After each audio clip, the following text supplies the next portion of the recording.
Thing is that currently we are running a course under Indian College of Pediatrics, which is a branch of Indian Academy of Pediatrics, which only focuses on giving certified courses, and we are running. तो अब आइए हमारे वो जो Pedicon होगा वो शिशु विशेषज्ञ से सबसे बड़ी देश का वो चीज है, कलकत्ता शहर में हो रहा है, वो वाला आप लोग आके हमारे साथ कीजिए, क्योंकि जो बेचारे बच्चे बीमार हैं वो हमारे पास आ जाते हैं, लेकिन अबे हमें एक हाथ आगे बढ़ के समाज में जाना है। उस समाज में हमारी पहुंच लिमिटेड है। मैं अगर कैंप भी लगाता हूं तो आप समझ सकते हैं वो कैंप एक छोटे से एरिया में लग जाता है। নবজাতক চাইল্ড ডেভেলপমেন্ট সেন্টারের একটা মোটো হচ্ছে disability lies only in the eyes of the বিহোল্ডার। আপনি যেটা বললেন না যে যিনি বিকৃতি চোখে দেখছেন তিনি বিকৃতি দেখছেন, আসলে মানুষটার কিন্তু কোনো বিকৃতি নেই, মানুষটার কিছু সমস্যা আছে, যেটা আমাদের ধরুন জ্বর হলে আমাদেরও হয়, বা আমার ধরুন বিকৃতি আছে, এই দেখুন আমার বিকৃতি চলে এলো, আমার কিন্তু বিকৃতি চলে গেল।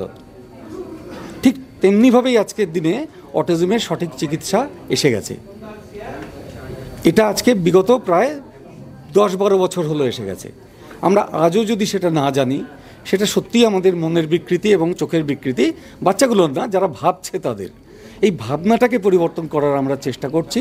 আমরা প্রথম চেষ্টাটায় সফল হয়েছি, সেটা হচ্ছে যে চিকিৎসকদের মধ্যে এই দুর্ভাবনাগুলো অনেকটা দূর হয়েছে। এখনও পুরোপুরি যায়নি, এত বড় দেশে পুরোপুরি এত সহজে যাবেও না, কিন্তু একটা বিরাট সংখ্যক চিকিৎসকরা আজকে এই বিকৃত চোখে লোকজনকে দেখে না আর বাচ্চাদের। সেই থেকে এবার শুরু হয়েছে কমিউনিটি পার্টিসিপেশন, যার জন্য আমরা এইবারে চাইছি স্কুলে কলেজে গিয়ে যাতে টিচাররা, বাবা মারা, বাড়ির লোকেরা আর্লিয়েস্ট সাইন যেটা হবে ধরতে পারেন। স্পেশাল কাউন্সিলিং কিচ্ছু না, চিকিৎসা পদ্ধতি আছে, তার মধ্যে যদি কাউন্সিলিং থাকে সেটা একটা পদ্ধতি মাত্র, শুধু কাউন্সিলিং দিয়ে কিচ্ছু হয় না। এবং যে কারণে এত মানে অটিজমে ভোগা বা পেশেন্ট, দেখুন আমার মুখ থেকে পেশেন্টও বেরোয় না, আমি ছাত্র মতো দেখি, কারণ তারা তো শিখছে, তাদের কোথাও একটা অসুবিধে হয়েছে বলে তাদের হচ্ছে না, তাদের সেই হওয়াটাকে যদি আমরা ঠিক করে দিতে পারি চিকিৎসা দিয়ে। কেউ যদি বলে শুধু কাউন্সিলিং, তারা ভুল বলবে। মানে হাতির চেহারা যেমন শুধু পায়ের মতো না, হাতির চেহারা যেমন শুধু লেজার মতো না, হাতির চেহারা যেমন শুধু কানের মতো না, ঠিক সেরকমই পুরো হাতিটা, অর্থাৎ কলকাতা ডেভেলপমেন্টাল মডেল, যেটা একটা সম্পূর্ণ চিকিৎসা পদ্ধতি, যেটা করা খুব সহজ, অচিরাত অবিলম্বে বাচ্চাগুলো ঠিক হয়ে যায়, সেই জিনিসটাকে আমরা সবাইকে করতে বলছি। এই খুচরো সংবাদপত্রে দুটো কথা শুনে কেউ বলল কাউন্সিলিং, কেউ বলল নিউট্রিশন, কেউ বলল প্যারেন্টিং, এই শুনে যদি আমরা ভাবি যে আমরা অটিজম সারিয়ে ফেলবো, তখন গণ্ডগোলের সূত্রপাত। তা না করে আমরা যদি বলি ও অটিজম হয়েছে, অটিজমের চিকিৎসা করাই, হার্টের রোগ হয়েছে, হার্টের ডাক্তারের কাছে যাই, পেটের রোগ হয়েছে, তাহলে আর হার্টের ডাক্তারের কাছে যাবো না, পেটের ডাক্তারের কাছে যাই, ঠিক তেমনভাবে বিকাশের সমস্যা হয়েছে, বিকাশের ডাক্তারের কাছে যাই, সমস্যা যাবে মিটে। এইটাই আমাদের করে আজকে 18 বছর ধরে আমরা এত ভালো রেজাল্ট পেয়েছি যে আমাদের এখন প্রচুর মানে চিকিৎসা প্রাপ্ত ছেলেপুলেরা এখন কর্মজীবনে অত্যন্ত সফলভাবে চলে গেছে, ডাক্তার হয়েছে, ইঞ্জিনিয়ার হয়েছে, আইআইটির থেকে, মেডিকেল কলেজ থেকে, এইমস থেকে। আমাদের আর সাফল্য কী চাই সেই ধরনের? এদের এককালে লোকে সিভিয়ার অটিজম বলেছে, শুধু বলেছে না, ইন্টারন্যাশনাল স্ট্যান্ডার্ড অনুযায়ী আমরা করে দেখেছি, সত্যি সিভিয়ার ছিল। সাভান্ট স্কিল, সেটা একটা পার্ট অফ দ্য প্রবলেম, ঠিক আছে?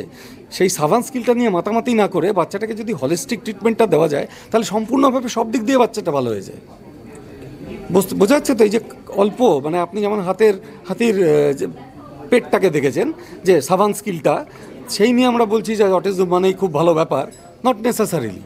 আবার অটিজম মানে খুব বাজে ব্যাপারও না। জ্বর হলে কি আমরা বলি যে ও মা তো জ্বর হয়েছে, তুই লোকটা খুব খারাপ বলি? তো এইভাবে ভাবুন, মেডিকেল মডেলেই ভাবুন যে অটিজম আর 5টা রোগের মতো একটা রোগ, যেটাকে সারালেই সেরে যায়। অটিজমের চিকিৎসা 5 রকম জিনিস লাগে, সেই জন্য হাতে হাত মিলিয়ে কাজ লাগে, মাল্টিডিসিপ্লিনারি। প্যারেন্টস আছে যারা অটিজম আক্রান্ত বাচ্চাদের অনেক চিন্তিত থাকে, এই 2025-এ দাঁড়িয়ে সে সমস্ত প্যারেন্টস থাকে, এবং তাদের আমরা বলবো যে কলকাতার অন্তত অটিজমকে ভয় করা উচিত না, কেন কলকাতারই একমাত্র আছে কলকাতা ডেভেলপমেন্টাল মডেল। এই মডেলটা বিশ্ব স্বাস্থ্য সংস্থার সর্বসেরা মডেলগুলোর মধ্যে একটা। কলকাতার লোকেদের দুশ্চিন্তা করা উচিত না। আমি দেখতে পেয়েছি, আমার চিন্তা হওয়া স্বাভাবিক, চিন্তাটাকে নিয়ে কিছু একটা কাজ করা দরকার। সেই কাজটা হলো শিশু বিকাশ বিশেষজ্ঞের কাছে পৌঁছলো। যে মুহূর্তে আপনি পৌঁছলেন, আপনার দুশ্চিন্তার কারণ খসে যাবে। ডাক্তারের কথা শুনবেন, ঠিক হয়ে যাবে। একজন নিম্নবিত্ত পরিবারের যদি এরকম আক্রান্ত, বিত্তর কথাটা আসে কোথায় বলুন তো, যেখানে আমরা বুঝতে পারছি না যে আজকে যদি আমি সস্তায় কাজ সারতে যাই তাহলে কত বড় খরচা আমার হতে চলেছে। এবং আজকে আমাদের কনফারেন্সে সেই ইকোনমিক অ্যানালিসিসগুলো আমাদের অনেকগুলো ডাক্তার অনেকবার অনেকভাবে আলাদাভাবে তারা দেখিয়েছেন। তারা ভারতবর্ষের বিভিন্ন জায়গার থেকে আসছেন, তারা নিজেদের স্লাইড আলাদাভাবে বানিয়ে এনেছেন। এই ইকোনমিক আর্গুমেন্টটা এখন প্রমাণিত যে যত তাড়াতাড়ি সঠিক চিকিৎসা দেবেন, যত তাড়াতাড়ি দেবেন এবং সেটা সঠিক চিকিৎসা হতে হবে, সেখানে বৃত্তের প্রশ্ন আনলেই গণ্ডগোল। তার মানে ইকোনমিকটা প্রতিবন্ধকতা নয়, ইকোনমি একেবারেই প্রতিবন্ধকতা না। আমাদের এখানে অধিকাংশই গরিবের বাচ্চার ভালো হচ্ছে, এবং যেখানে গরিবের বাচ্চা নয় তারা এত বেশি ভাবনা চিন্তা করছে পয়সা আছে বলে, সেইখানে গিয়ে বাচ্চার প্রবলেম হচ্ছে। অত না ভেবে যদি যেটা বলা হচ্ছে সেটা করে নেওয়া যায়, যাদের পয়সা আছে এবং তারাও গরিবের মতোই করছে, তাদেরও পয়সা পাচ্ছে একইভাবে, বাচ্চাগুলো ভালো হয়ে যাচ্ছে। এই ব্যাপারটা বুঝতে হবে। অর্থের দোহাই দিয়ে আমরা যেন বাচ্চাগুলোকে আটকে না রাখি। এত ভালো চিকিৎসা এই মুহূর্তে বেরিয়েছে, এখন আমরা বলছি মায়ের পেটে থাকতে আমরা ডিটেক্ট করে ফেলবো, তাহলে জন্মানোর পরে চিকিৎসা দিয়ে থাকবে কি, সমস্যাটা থাকবে কেন? এইটা তো একটা বিরাট প্রবলেম এককালে ছিল, জানেন তো, লোকে হোঁচট খেয়ে পড়ে মারা যেত। হ্যাঁ, দাদু বলতো বাবা তোমরা আমায় নিয়ে বেরিও না, আমি তো বিয়ে বাড়ি যেতে পারবো না। তারপর এটা এলো, লোকে কিছুদিন প্যাক দিল, চার চক্ষু ফক্ষু বললো, শেয়াল পণ্ডিত বললো, এখন কেউ কাউকে বলে না, সবাই পড়ে। ঠিক সেরকমভাবে ভাবো, এখন চশমা মানে বর্ণবটার থেকে সবার চোখে চশমা এসে গেছে। কানে লাগালে এখন অন্যটা বলছে, ওটাও একদিন নর্মাল হয়ে যাবে। সেরকমই অটিজমের চিকিৎসাটা নর্মাল করে ফেললেই যে নর্মাল। মানে মানুষ হয়ে জন্মেছে, একটা কবিতা মনে পড়ে যাচ্ছে যে জন্মেছে তার জন্মানোর সাহায্য চাই। মানে যে জন্মেছে তাকে তো জন্মানোটাই সাহায্য করবে। অর্থাৎ মানে আমি বাজেভাবে বলছি না, কিন্তু ভেতরের বক্তব্যটা হচ্ছে বেজন্মার মতো করে তাদের চোখে তাকিয়ে দেখবেন না। হ্যাঁ, মানুষের মতো দেখুন। প্রত্যেকটা বাচ্চা অপরিসীম শক্তি নিয়ে জন্মাচ্ছে, তাদের শক্তিগুলোকে ধরে রাখবার টেকনোলজি বেরিয়ে গেছে। West Bengal university of technology আমাদের পোস্ট গ্রাজুয়েট ডিপ্লোমা করতে দিচ্ছে। সবাই মিলে কাজ করছি আমরা, শুধু ডাক্তার না, ডাক্তার, থেরাপিস্ট, মানে নিউট্রিশনিস্ট, মানে যাদের লাগবে প্রত্যেকেরই তো দাম আছে আমাদের সমাজে। তো প্রত্যেকে মিলে হাতে হাত মিলিয়ে কাজ করলে যদি এত তাড়াতাড়ি মিটে যায়, কেন আমরা আজকের দিনে এসে অটিজম বলে মাথা খারাপ করবো? Thank you thank you so much sir.